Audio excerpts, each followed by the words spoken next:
Damos la bienvenida a todos y todas, un cordial saludo y cada bienvenida al segundo encuentro del Seminario de Investigación del Área de Recursos Naturales, enmarcado en el proyecto universitario Consolidación de la Red Binacional Chile-Argentina de Investigación de la Patagonia Austral.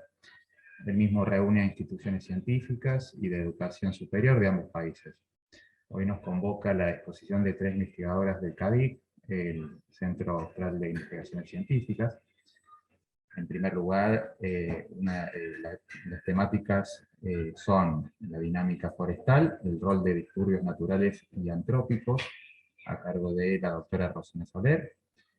El otro tema es turberas fueguinas como reservorio de carbono y biodiversidad, a cargo de la doctora Verónica Pancotto. Finalmente también estará el tema de servicios ecosistémicos en bosques de Notofagus Antártica, a cargo de la ingeniera agrónoma Jimena Bustamante. Bueno, antes de pasar a las respectivas ponencias, damos espacio al saludo del vicedirector del CADIC, el doctor Atilio Francisco Sangrande. Hola, Francisco. Hola, ¿qué tal? Buenas tardes, gracias. Bueno, desde la dirección de CADIC queremos destacar la importancia de estos seminarios, impulsados desde la Universidad de Magallanes, por Sergio Radic.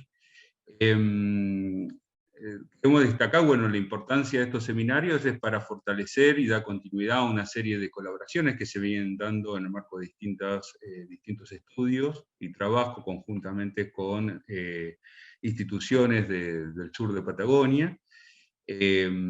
También creo que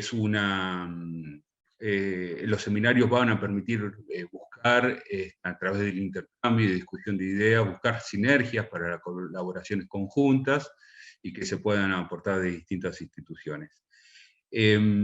Así que desde el CADIC nosotros vamos a participar en estos seminarios desde 4 grandes áreas de conocimiento, que son los espacios donde se desarrollan investigación en nuestra institución, básicamente ciencias geológicas y de la atmósfera, ciencias agrarias y forestales, biología, principalmente con fuerte énfasis en estudios de ecología y biología marina, también estudio de ecofisiología, y desde la parte social mayormente focalizada en lo que es arqueología y patrimonio cultural. Bien, sin más doy paso a las conferencias, a los seminarios de esta tarde, y bueno, espero que en el futuro esto permita generar debates e intercambios con otras instituciones.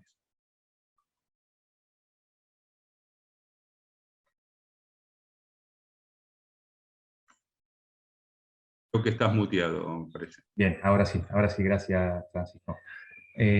Muchas gracias entonces por tus palabras y ya podemos dar paso a la primera de las exposiciones del encuentro, a cargo de la doctora Rosina Soler. Ella es investigadora adjunta en el CADIC y se ha doctorado en Ciencias Biológicas, licenciada en Biodiversidad, y nos presenta el tema, como decía recién, la dinámica forestal, el rol de disturbios naturales y antrópicos. Bueno, bienvenida Rosina, buenas tardes. Buenas tardes a todos y todas, muchas gracias. Voy a pasar a compartir mi pantalla. Quiero contarles esta tarde sobre distintas líneas de investigación. ¿Están viendo la pantalla ahí? ¿Se ve bien? Sí, Rosy, se ve bárbaro. Ok. Sí, se ve súper bien. Gracias. Sobre distintas líneas que he venido desarrollando a lo largo de mi carrera. Yo llegué a Tierra del Fuego en el 2007 para hacer el doctorado en Ciencias Biológicas, y a partir de 2014 estoy como investigadora en el CADIC, en el Laboratorio de Recursos Agroforestales, y se han ido diversificando un poco las líneas entre lo que uno empieza a investigar y las oportunidades que van surgiendo en el camino. A ver si pasa. Ahora.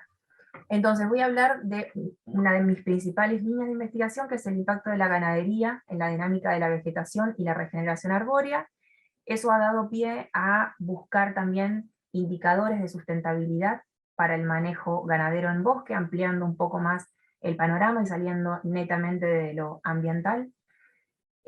Otra de las líneas más recientes también es cambios estructurales y demográficos producidos por los incendios que son no naturales en la tierra, en nuestra isla, tanto en Argentina como en Chile, por la falta de fenómenos naturales que desencadenan incendios, sino que son todos que provienen de la actividad humana, ya sea intencional o accidental. También otra línea de investigación es la distribución espacial y el hábitat de 3 especies arbóreas del bosque costero que se distribuyen sobre el canal de Beagle. Es una línea incipiente, pero que estamos muy interesados en desarrollar. Y finalmente, hablar sobre ciclos reproductivos y de regeneración arbórea bajo dinámica natural en bosques puros y mixtos, pero también en bosques puros de Nire y de Lenga, que es otra de las líneas que vengo desarrollando durante toda mi carrera. Como les decía, la principal línea de investigación es el impacto de la ganadería en la dinámica de la vegetación, es decir, entender cómo esta práctica productiva, que tenemos ampliamente distribuida en toda Tierra del Fuego, afecta al ecosistema forestal en su totalidad, no solamente la regeneración arbórea, lo cual le va a dar continuidad al bosque. Entonces, hemos analizado bosques primarios y secundarios como la condición natural y sin disturbio antrópico, comparado con los bosques de uso silvopastoril que hay en la parte argentina de la isla. A lo largo de esta línea de investigación hemos estudiado el ciclo reproductivo de la especie Nire, desde la floración, la producción de semillas y cómo eso impacta en el establecimiento de plantas. También la densidad y la supervivencia y los daños en la regeneración arbórea a causa de este uso productivo, y la respuesta en especies de plantas que son especialistas del hábitat bosque. Es decir, hasta hace unos años lo que buscábamos era ver cómo impactaban estas actividades sobre especies que eran típicas de bosque, en busca de estos indicadores ambientales. Eso ha dado lugar a numerosas publicaciones en revistas científicas internacionales y regionales también, y también colaboraciones con otros investigadores, tanto de Chile como de España, sobre todo me he vinculado con centros de investigación en España. Dando continuidad a esa línea de investigación, hace algunos años, en 2015, establecimos ensayos de exclusiones de herbívoros, porque nos preguntábamos, bueno, sabemos un poco el impacto de la herbivoría comparando diferentes ambientes, pero ¿qué pasa si sacamos el factor estresante, el factor ganado, la herbivoría, y evaluamos cómo es esa dinámica, hacia dónde tendería el ecosistema natural, hacia dónde tendería sin ese factor que hace hace varias décadas que tenemos aquí en la isla.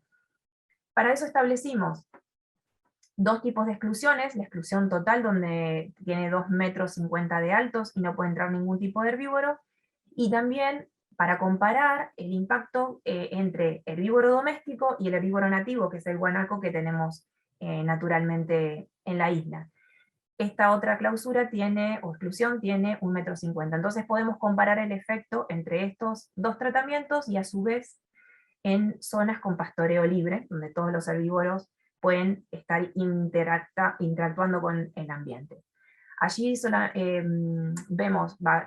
hacemos el monitoreo de variables de suelo, también de la producción de semillas, para ver cuál es el aporte de potenciales nuevos, unas plantas para instalarse. Hacemos un monitoreo de la densidad y la supervivencia de la regeneración, y las respuestas de plantas, tanto especialistas de bosques, pero también estamos viendo aquellas que son de interés productivo, de interés forrajero, cómo responden ante la falta de este agente que, como decía antes, están en coexistencias desde hace varias décadas. ¿Hacia dónde irían estos ambientes que, si bien son paisajes naturales, también son paisajes culturales, donde la influencia del hombre hace mucho tiempo está definiendo o modelando la composición actual?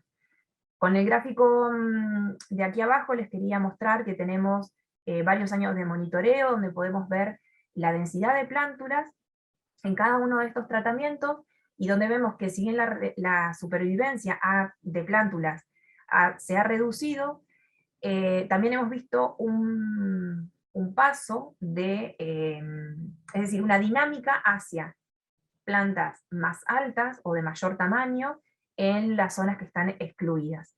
Es muy interesante, además de esto, ver los daños que gracias a las exclusiones, los daños de las plantas, gracias a las exclusiones se han reducido muchísimo los daños de herbivoría, pero se han potenciado otros daños, como por ejemplo el ápice seco por factores climáticos, o también la herbivoría pero por insectos, dentro de las clausuras, lo cual no ocurre fuera de las clausuras. Así que ahí tenemos todo un mundo todavía por terminar de comprender. Otra de las líneas de investigación que derivó un poco de todos estos años de estudios y de estar en contacto con los productores ganaderos, donde vamos a trabajar en sus campos, es analizar los indicadores de sustentabilidad para este manejo ganadero, no solamente en lo ambiental, sino también en lo social y lo económico. Esta es una tesis doctoral que en este momento se está desarrollando, la está desarrollando una estudiante llamada Paula Rodríguez, en bosques de ñire, pero también de lenga, porque si bien la ganadería principalmente se realiza en bosques de ñire, los bosques de lenga tienen uso ganadero, con muy pocas pautas de manejo, simplemente se hace un uso. Entonces también queremos hacer un relevamiento de esa situación. La idea es identificar modelos productivos que actualmente están ocurriendo en Tierra del Fuego, es decir, identificar diferentes tipos de productores, diferente implementación de tecnología, diferentes modelos productivos. En esos diferentes modelos, analizar o poner a prueba estos indicadores ambientales, sociales y económicos, y ver cuánto se alejan o cuánto se acercan a un modelo de producción sustentable ideal, por decirlo así. Entonces un gran desafío para nosotros, porque empezamos a trabajar con temas ajenos, porque tratamos con temas económicos, indicadores económicos, para eso estamos interactuando con una economista de la Universidad de Tierra del Fuego, la cual nos trae mucha luz en temas que no abarcamos nosotros. Otra de las tesis doctorales que en este momento también está en marcha, trata sobre cambios estructurales y demográficos en bosques de ñire y de lenga, producidos por estos incendios no naturales. Aquí lo que estamos trabajando es un gradiente temporal de incendios, desde los más recientes, que han sido en el 2019, afortunadamente no volvimos a tener grandes incendios en 2021-2022, y así hacia atrás, en incendios más antiguos, hasta 1950, en los dos tipos de bosques. Allí lo que vemos es una respuesta de densidad de regeneración, tanto inicial, avanzada y de juveniles. Tratamos de identificar diferentes estadios de las plantas, pero también analizamos propiedades físico-químicas del suelo para ver cómo los incendios han ido modificando estas propiedades y ver cómo influyen toda esta reconfiguración del bosque sobre la recuperación. Hay algunas zonas que han logrado recuperarse, sobre todo las que no tienen acumulación de impactos, pero otras zonas que definitivamente quedaron degradadas o transformadas completamente a pastizales o a una sabana, por así decirlo, un ambiente totalmente distinto de lo que sería un bosque. Y también otros ensayos que estamos haciendo acá es de germinación de semillas en diferentes micrositios. Es decir, un incendio modifica completamente los micrositios a comparación de lo que es un bosque. Entonces, ¿cómo responden la germinación de estas especies que no están acostumbradas a este tipo de disturbios o que no están adaptadas a este tipo de disturbios en esos nuevos micrositios definidos por los incendios?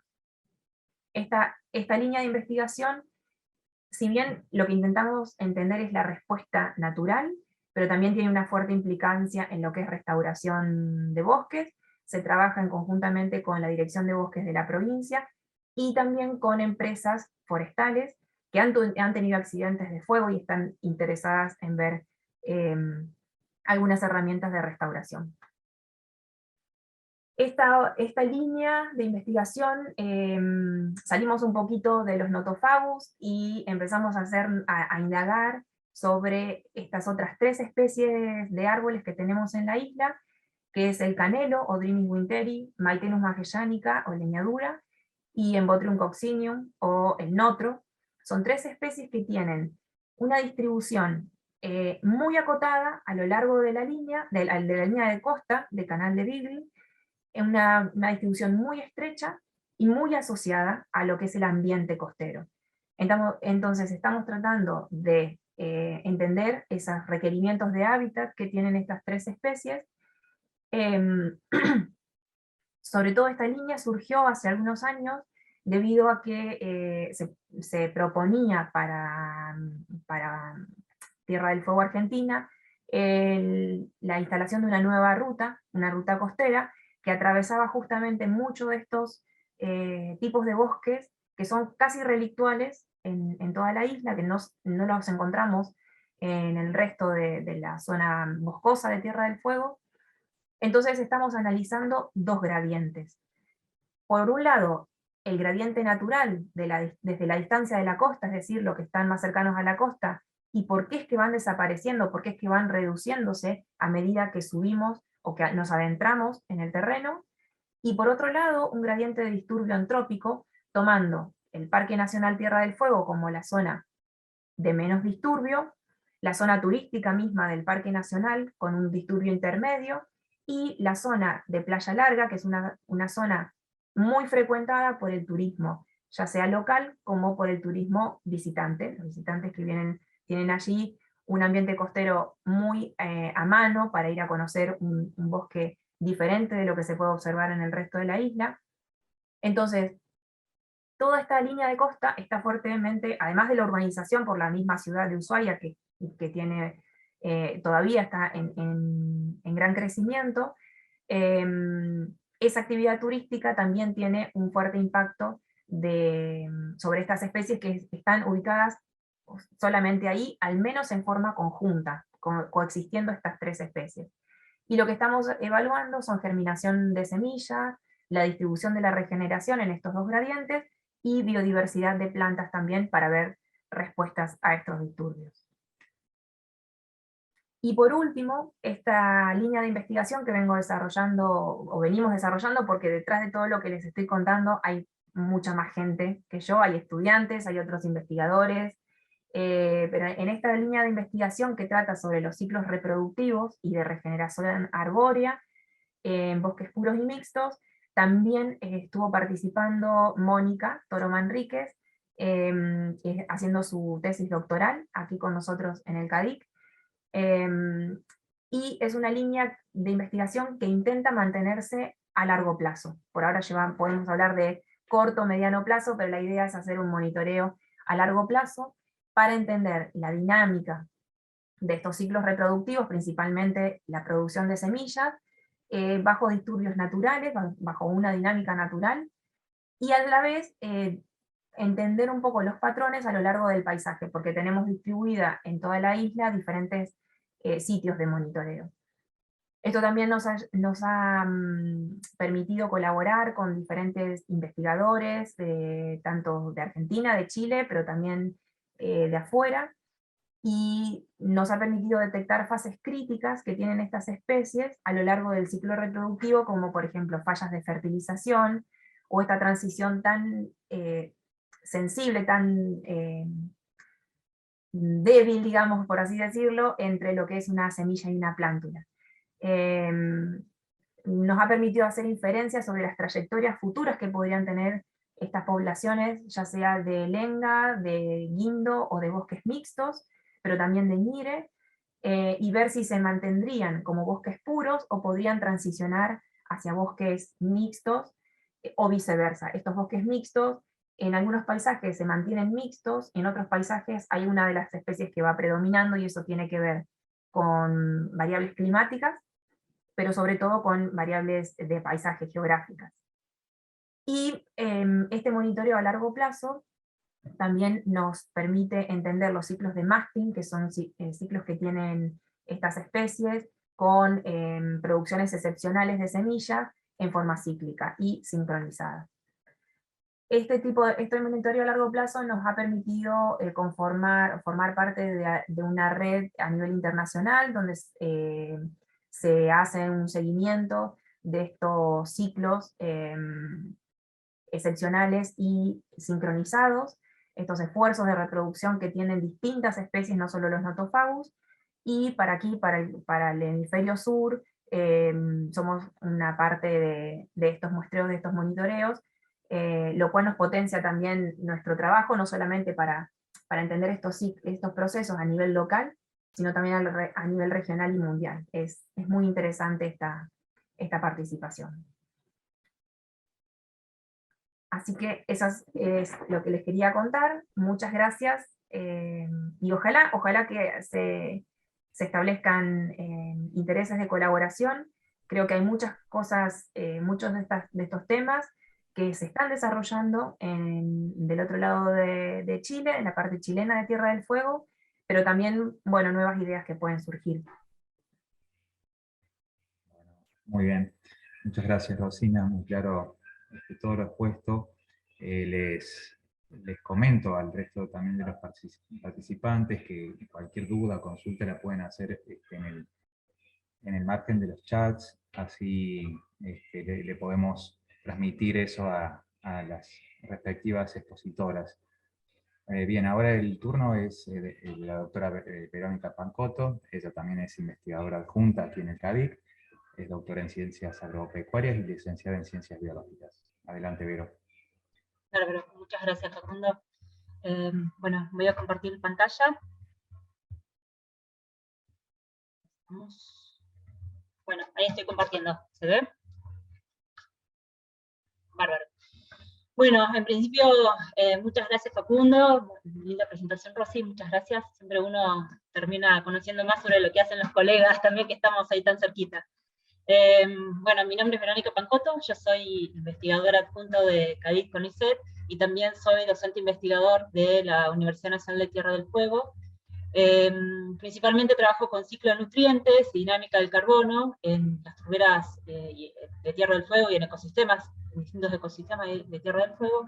Y bueno, un poco la finalidad de esta ponencia es contarles un poco los temas que estamos llevando a cabo en el laboratorio, en el grupo de ecología terrestre de CADIC. Bueno, como les decía, yo trabajo en turberas. Esperen que no se me está pasando la presentación. Ahí estamos. Bueno, las turberas rápidamente son humedales que se caracterizan por retener gran cantidad de agua y acumular mucha materia orgánica bajo la cubierta vegetal que está en crecimiento. Existen distintos tipos de turberas y pueden llegar a tener distintos orígenes, pero las más llamativas, como las que vemos en la imagen de fondo, son las turberas de Fagnum, que se caracterizan por la importancia paisajística que tiene, por las peculiaridades que tiene, y bueno, por ese color tan rojizo y llamativo que nos brinda. Estas turberas son dominadas por el musgo de Fagnum. El musgo realmente se considera un ingeniero porque tiene la capacidad de generar condiciones que son óptimas para su propio crecimiento, pero que les son adversas para el crecimiento de otras plantas, de otras especies de plantas, o para otros tipos de organismos. La profundidad de las turberas es variable. Las turberas se comenzaron a formar aquí en Tierra del Fuego, principalmente luego del retiro de los glaciares, hace más o menos 19.000 años, y pueden tener más o menos entre 10.000 y 12.000 años que comenzaron a formar las turberas. Esto hace que la profundidad de las turberas sea muy variable. A medida que la parte superficial, la parte viva de las turberas van creciendo, las partes que están por debajo del musgo de otras plantas van ceneciendo. Y esto hace que se vaya depositando materia orgánica en profundidad a lo que llamamos turba. Entonces, si nosotros hacemos un perfil de una turbera, podemos observar cómo es la acumulación de esa materia orgánica. Y si bien el musgo crece aproximadamente, en promedio, 1 centímetro por temporada, por año, la acumulación se estima que es aproximadamente de 1 milímetro por año. Esto es porque a medida que crece la parte superficial, las partes que están más por debajo se van comprimiendo con el mismo peso de las plantas que están en la superficie. Entonces esto hace, junto con el crecimiento y la lenta descomposición, las condiciones de acidez que genera la turbera y las condiciones de anoxia, que la tasa de crecimiento, si bien es baja, sea mayor que la tasa de descomposición. La tasa de descomposición es muy, muy baja, y genera esta acumulación de turba que tenemos en profundidad. Las importancias que tienen las turberas son muchos, nos brindan muchos servicios ecosistémicos, desde la retención hídrica, áreas de recreación, es un hábitat único para determinadas especies de plantas y animales, pero la que más nos importa, y lo que más nos importa para nuestras investigaciones, es la gran cantidad de carbono que almacenan. Son considerados grandes sumideros de carbono. Entonces, lo que estoy mostrando en este gráfico un poco es el ciclo de carbono, ¿sí? En el cual intervienen muchos procesos.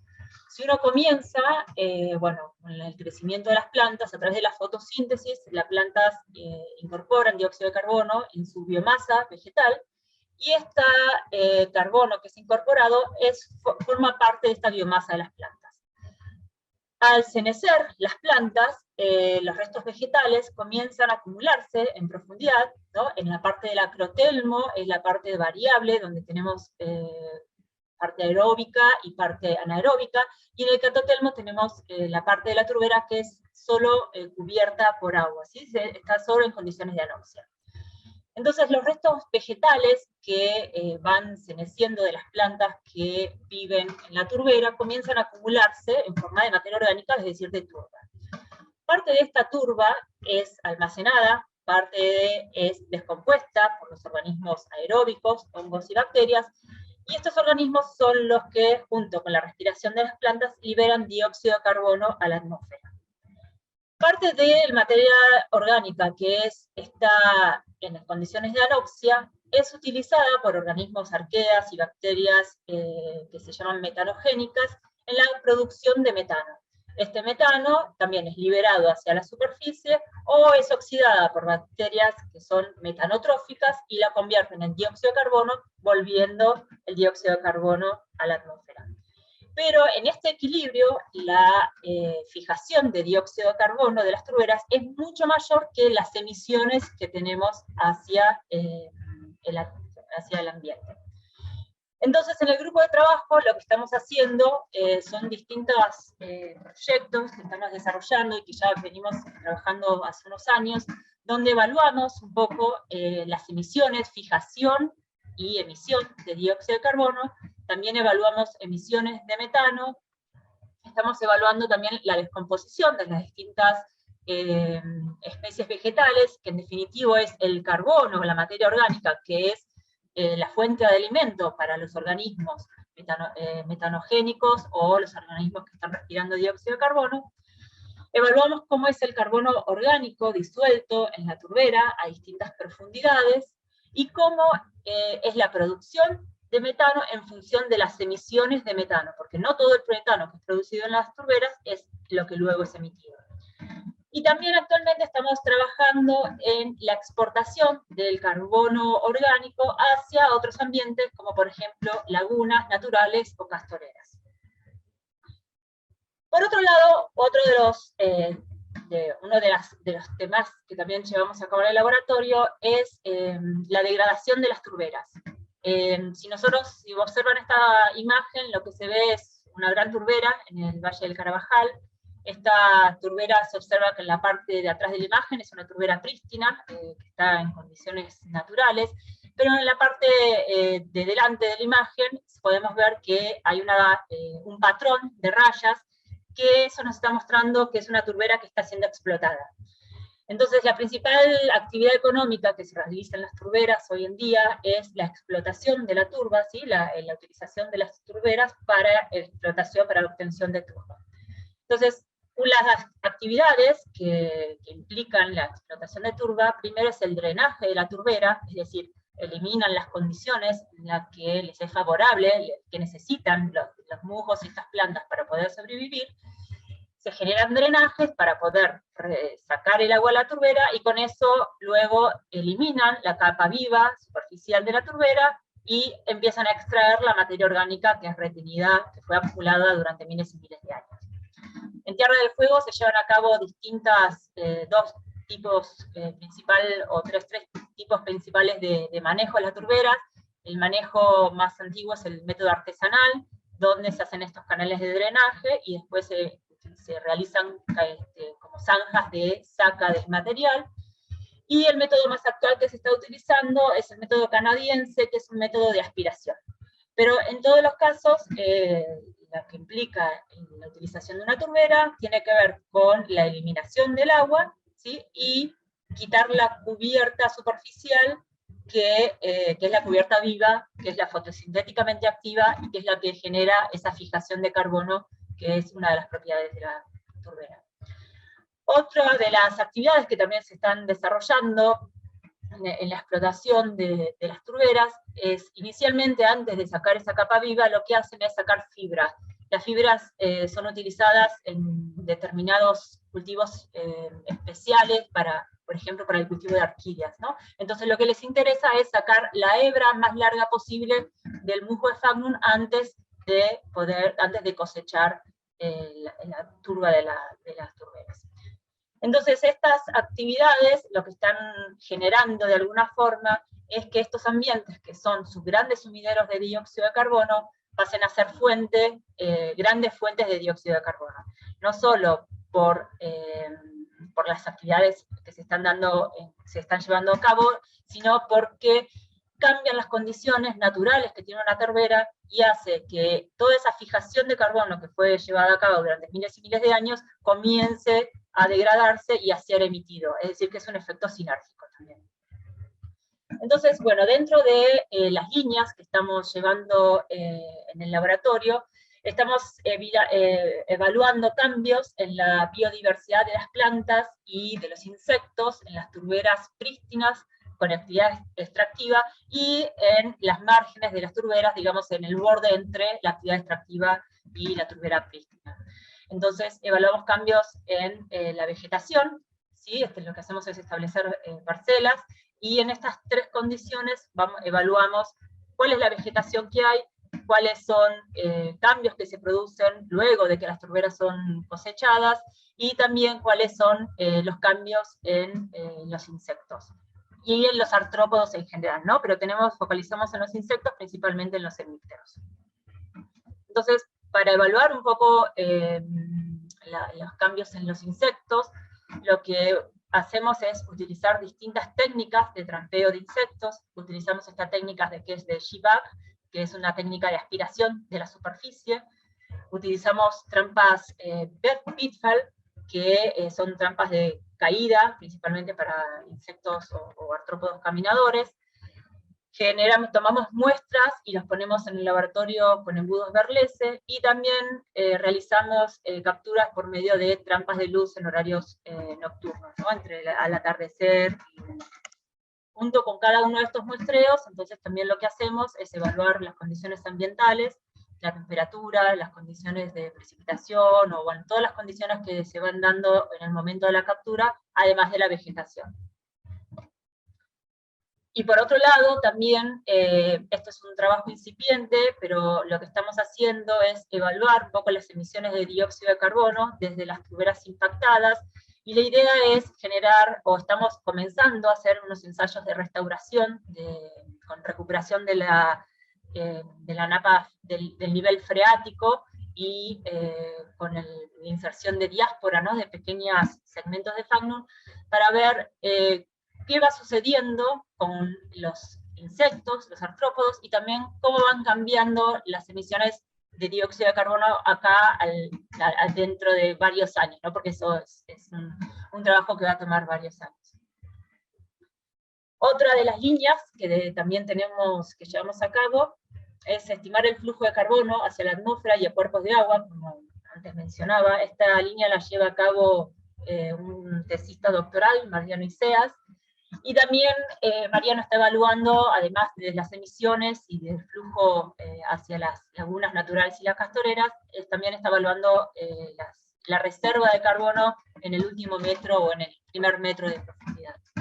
Entonces, para llevar a cabo este proyecto, lo que hacemos es medir emisiones de dióxido de carbono, fijación y emisión de dióxido de carbono.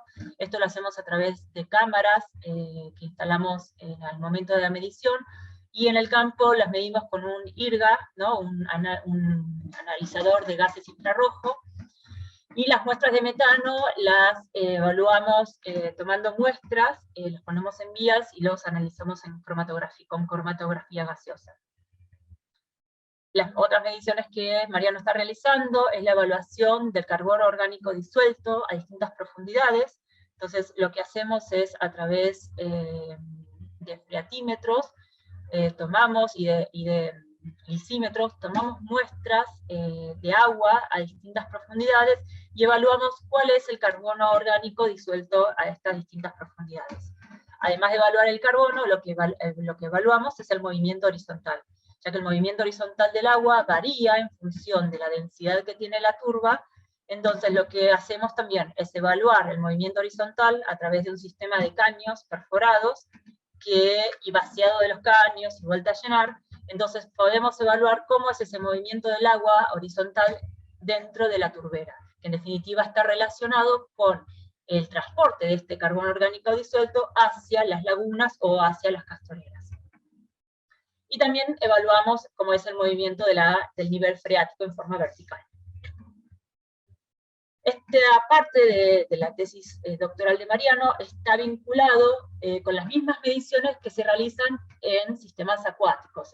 En lagunas y castoreras también se realizan mediciones en la materia orgánica disuelta en el agua a distintas profundidades, de cómo es las emisiones de dióxido de carbono. Principalmente los cuerpos de agua son emisores, las turberas son más emisoras que las lagunas naturales.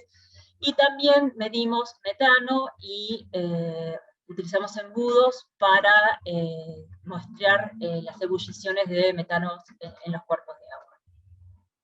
Esta parte del proyecto lo lleva a cabo investigadores y becarios del Laboratorio de Limnología del CADIC. Otra de las actividades que hacemos es medir la descomposición, cómo es la descomposición de las distintas especies vegetales que forman parte de una turbera. Entonces, de esta forma podemos ver cuál es el aporte de cada una de estas especies a esta materia orgánica que es la fuente de alimento para todos los organismos, tanto en condiciones de anoxia como en condiciones de oxígeno. Entonces, el método que utilizamos en general son bolsitas de descomposición que instalamos en terreno, en profundidad, dependiendo si evaluamos los primeros centímetros o profundidades mayores, o también evaluamos microambientes dentro de la misma turbera, en condiciones de depresiones o en montículos. Y también otra de las cosas que estamos haciendo, para estudiar los aportes hacia las lagunas, es evaluando cómo es la decomposición de la materia orgánica en las lagunas, ¿no? Poniendo bolsitas dentro del cuerpo de agua. Entonces, el método en sí consta de instalar distintas bolsitas de descomposición, réplicas, y se van sacando bolsitas a determinados tiempos, y con eso se puede hacer una curva de pérdida de material y pérdida de los nutrientes durante el tiempo. En general, los ensayos de descomposición son ensayos que toman 2 años mínimo cuando se hacen en el campo, porque la descomposición es muy lenta, y más principalmente en este tipo de ambientes. Todas estas mediciones, en general, están acompañadas por mediciones de crecimiento y de biomasa de las especies vegetales que crecen en la turbera. Entonces, en general, para establecer las medidas de crecimiento, o lo marcamos con alambrecitos, Cranked White, tomamos medidas de densidad, de cuántos individuos de Sphagnum, por ejemplo, hay por superficie, y también marcamos plantas vasculares y medimos el crecimiento en la temporada. Y otro de los trabajos que hemos realizado y que siguen vigentes con colegas de Alemania, ¿no? De la Universidad de Hamburgo y de la Universidad de Münster, es comparar cómo son las turberas, comparar un poco las turberas desde el punto de vista de sumideros de carbono, las turberas dominadas por el musgo de Sphagnum y las turberas dominadas por Astelia o Donatia, ¿no? Que las llamamos turberas compactas o turberas pulvinadas. Entonces, para realizar estas mediciones se utilizaron equipos de Covariance para hacer mediciones a escala de paisajes, se utilizaron cámaras, como las que vimos antes, de incubación, y también se realizaron mediciones a nivel de hoja. Entonces, los equipos de Covariance se instalaron principalmente uno en una turbera de Sphagnum y otro en la turbera pulvinada, y se fueron tomando mediciones constantes por más de un año. Y actualmente uno de los equipos fue removido por cuestiones logísticas y de avance de la ruta por la costa, pero la turbera de Sphagnum sigue siendo monitoreada por uno de los equipos. La idea es seguir colectando datos para poder realizar una publicación con datos más a largo término. A partir de estas mediciones hemos publicado distintos artículos comparando cómo es un poco la fijación de carbono en cada una de las turberas, cómo es la emisión de metano en cada una de las turberas, la acumulación de carbono en las turberas, tanto de Sphagnum como de Astelia, y finalmente otra publicación evaluando cuál es el efecto de la temperatura en un escenario de aumento de temperatura, también sobre la fijación de carbono que tenemos en nuestras turberas de Tierra del Fuego. Y bueno, esas principalmente son las líneas de trabajo que llevamos en el laboratorio, y bueno, muchas gracias por escucharme.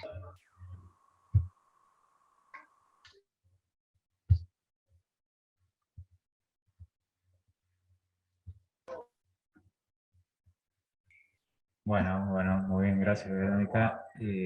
Entonces, esta fue la exposición de Verónica Pancotto sobre turberas fueguinas como reservorio de carbono y biodiversidad. ¿Puedo hacer una pregunta, Facundo?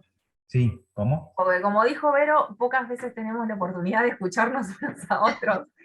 Y yo tengo una pregunta con respecto a esas turberas que están siendo colonizadas por árboles, porque se ve instalación de ñires y guindo, dos especies, al menos que yo he visto que se instalan mucho sobre turberas. ¿Eso podría reducirle el rol en o sea, toda esa transformación ambiental? ¿Reduce el rol en la captación de carbono, que podría, al degradar más el suelo y entrar, son tiempos, digamos, muy prolongados como para decir hay un efecto repentino o no, pero digo, esa transformación de ambiente que se da, ¿le reduce la capacidad de retener el carbono? Sí, no hemos medido, ¿no?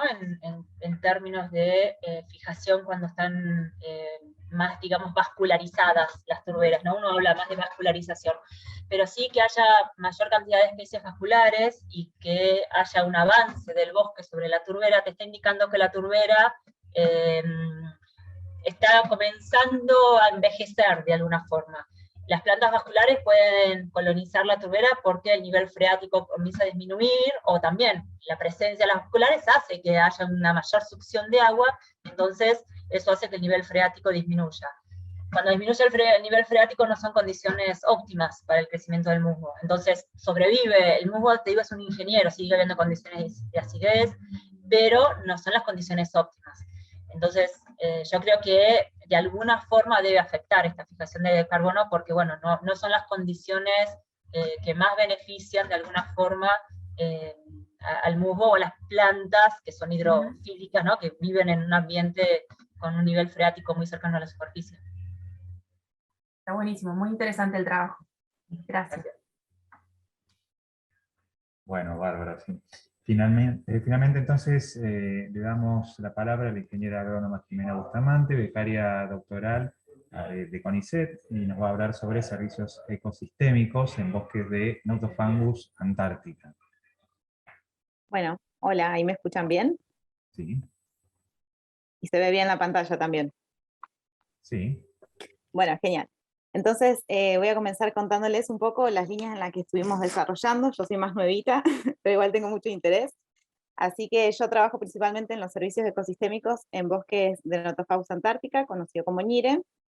Haciendo una breve introducción, los servicios ecosistémicos son aquellos bienes y servicios ofrecidos por los hábitats y que traen un beneficio al ser humano.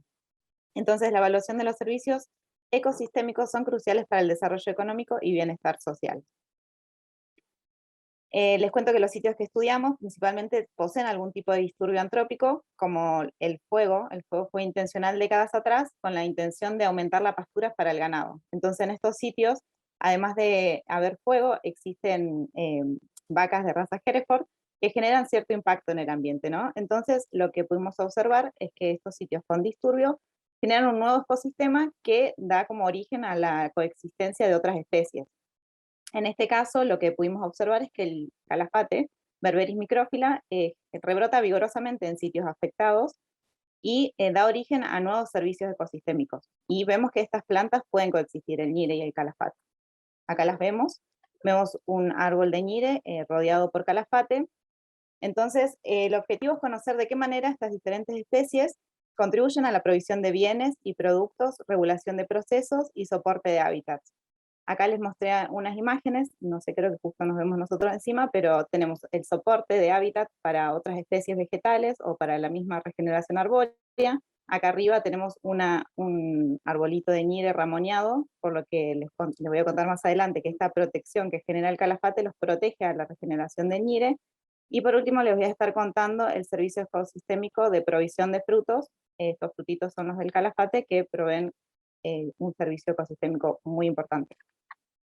Entonces comienzo rápidamente por el servicio ecosistémico de provisión de soporte.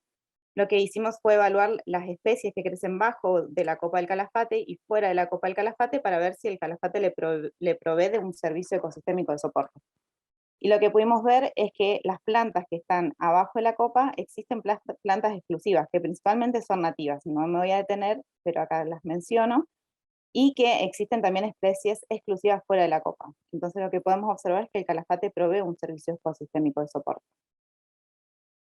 Después fuimos como por las distintas etapas del ñire, y bueno, lo que hicimos fue evaluar si realmente bajo de la copa del calafate caen semillas de ñire, porque vemos que en la regeneración avanzada le genera un efecto de protección, pero nos quedamos sin saber qué es lo que pasaba en estado de semilla.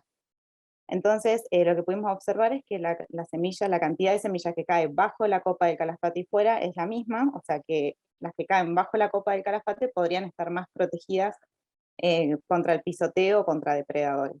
Y otra cosa que pudimos observar es que la cantidad de semillas que caen en los sitios está muy determinada por el impacto que tiene cada sitio, más que por la presencia o no del calafate.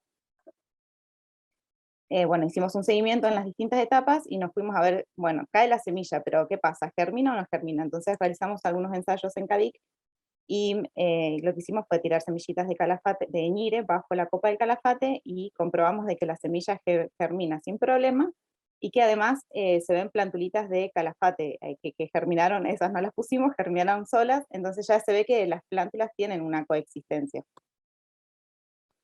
Avanzando en estos servicios ecosistémicos que provee el calafate, evaluamos el servicio ecosistémico que podría proveer como microclima, ¿no? Para las especies ya sean de ñires o otras especies vegetales, y vimos que las condiciones ambientales cambian, digamos, bajo la copa se genera un efecto de microclima. Entonces lo que hicimos fue ir y plantar plantulitas de ñire bajo la copa y ver qué pasaba en ese momento. Además hicimos un trabajo que ya tiene 5 años, donde se clausuraron los calafates y evaluamos qué pasaba con la supervivencia del ñire en esa clausura o bajo y fuera de la copa. Y lo que pudimos observar es una interacción, es decir, que cuando no está la clausura, las plántulas de ñire tienen mayor supervivencia bajo la copa que fuera del mismo. O sea, que cuando están muy expuestas a la ganadería o a las condiciones rigurosas ambientales, el ñire no tiene la capacidad de sobrevivir de la misma manera que bajo la copa del arbusto. Y acá me paso rápidamente al siguiente servicio ecosistémico de regulación contra la herbivoría, que seguimos en el estadio más avanzado del ñire. Dijimos, bueno, a ver qué sucede más adelante. Y como les contaba, las características del calafate, al poseer espinas, que lo hacen poco palatable para el ganado, y al cubrirlo le genera una protección donde las plantas que encontramos que estaban en asociación con calafate estaban menos ramoneadas que aquellas que están totalmente libres, ¿no? Además vimos que también tienen mayor altura. Entonces esta interacción realmente tiene una relevancia para mantener el bosque a futuro. Está el trabajo publicado, y para contarles que también estamos interesados en ver qué pasa a nivel de paisaje, ¿no? Qué pasa con estas vacas. Si bien el trabajo fue publicado a nivel de individuo, nos interesa saber qué pasa a nivel de paisaje, y tenemos un proyecto que este verano esperamos tomar mediciones, y aquellos que quieran sumarse, bienvenidos. Y también tenemos un trabajo en conjunto, con un proyecto en conjunto con la universidad, donde tenemos varias cámaras trampas de vacas. Entonces lo que hacemos con los chicos de la universidad es evaluar cuáles son las cámaras, las fotos que tienen animales y cuáles no, para hacerlo de una manera más rápida, digamos. Y en vez de hacer una selección individual de cada foto, están desarrollando una programación a través de redes neuronales que nos permiten identificar rápidamente si está el animal o no. Y por último les cuento el Servicio Ecosistémico de Provisión de Frutos, que creo que la mayoría conoce, que el calafate tiene características organolépticas y nutricionales muy importantes, y además, al ser una especie nativa, tiene un potencial agronómico súper adaptable a la zona, digamos. Ya están adaptadas a la zona, por lo que no necesitamos mucha inversión para poder cultivarlo, ¿no? Consideramos que la incorporación de las plantas nativas en los sistemas agroforestales estimula la diversificación de productos y además permite desarrollar una agricultura sostenible. Dentro de mi tesis evaluamos calafates ya tenemos 5 años también de relevamiento, qué pasa con la productividad a lo largo del año, pero nos gustaría también ampliar las zonas. También tenemos un proyecto donde estamos evaluando la productividad en distintas reservas forestales, pero nos interesaría muchísimo saber qué pasa en las otras zonas, y además esto nos permitiría seleccionar individuos que tengan características, menos espinas, menos semillas, mayor tamaño. Bueno, acá les muestro algunas de las características que evaluamos: rendimiento, como número de frutos o peso de fruto, y después características cualitativas como el tamaño individual de cada fruto, si tiene semillas, si tiene agua, el contenido de agua, el porcentaje de pulpa, y los grados Brix, que es la concentración de azúcares. Consideramos que el calafate y el ñire tienen un creciente interés, están siendo muy utilizados por emprendedores locales, por lo que nos estamos inclinando mucho a la investigación sobre qué pasa con estos productos forestales no madereros. Entonces estamos participando en charlas junto con el INTA, dando recomendaciones de recolección, y principalmente estamos interesados con realizar investigaciones en poda, qué pasa con las plantas si las podamos, trabajar en domesticación. En el CADIC tenemos un lugar donde tenemos plantas nativas cultivadas, pero bueno, tenemos que ponerlo a punto, entonces también tenemos ese objetivo para este verano. Y acá les mostramos el proyecto de productos forestales no madereros que tenemos con el Ministerio de Producción y Ambiente, donde tenemos como objetivo, bueno, relevar en estas reservas forestales los productos forestales no madereros y elaborar un mapa identificando las zonas potenciales para recolección. También lo que hicimos fue hacer encuestas a emprendedores locales para saber cuáles son los usos, cuáles son los intereses, y bueno, nos abocamos principalmente a relevar este verano. Así que bueno, muchas gracias.